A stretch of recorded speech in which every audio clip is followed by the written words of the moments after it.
मटारचा season आहे तोपर्यंत असा मस्त चमचमीत मटार खिमा करून खावा, काय भारी लागतो राव. त्यासाठी 1 वाटी मटार घेतला, मिक्सरच्या भांड्यामध्ये जाडसर कुटून घेतला. त्यानंतर एक मेथीची जुडी स्वच्छ निवडून बारीक चिरून घेतली. एका मिक्सरच्या भांड्यामध्ये 1 मोठा टोमॅटो, 1 मोठा कांदा, भरपूर लसूण, थोडंसं बीट, कोथिंबीर आणि थोडंसं आल्याचा तुकडा घालून याची छान पेस्ट तयार केली. त्यानंतर एका कढईमध्ये 1 चमचा तेल घालून घेतलं, जिरी मोहरी घालून घेतली. जिरी मोहरी छान तडतडली की त्यामध्ये ही पेस्ट घालून घेतली. पेस्ट छान तेलामध्ये परतली. पेस्ट परतल्यानंतर त्यामध्ये चवीनुसार मीठ घालून घेतलं आणि नंतर ही परतली. 2च मिनटं मंद गॅसवर झाकून ठेवली आणि त्यानंतर त्यामध्ये जाणार आता मसाले.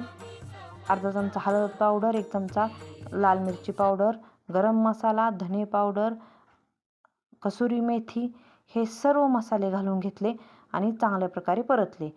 नंतर त्यामध्ये 1 वाटी गरम पाणी घालून घेतलं आणि छान उकळी येईपर्यंत शिजवलं. त्यानंतर त्यामध्ये मटार आणि मेथीची भाजी घालून घेतली आणि सतत परतत राहिले आणि 1-2 मिनटं नंतर झाकून ठेवलं. त्यानंतर छान असा आपला बघा मटार आणि भाजी शिजलेली आहे.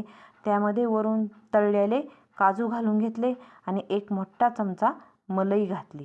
ह्या मलईमुळे एकदम छान असा खिम्याला टेस्ट आलेली आहे आणि नंतर वरून बारीक चिरलेली कोथिंबीर. मस्त वास येत आहे बघा. हा झाला आपला मस्त चटपटीत चमचमीत मटार खिमा आणि त्याबरोबर अशी गरमागरम तव्यातली चपाती. मस्त तृप्त झालं जेवण करून.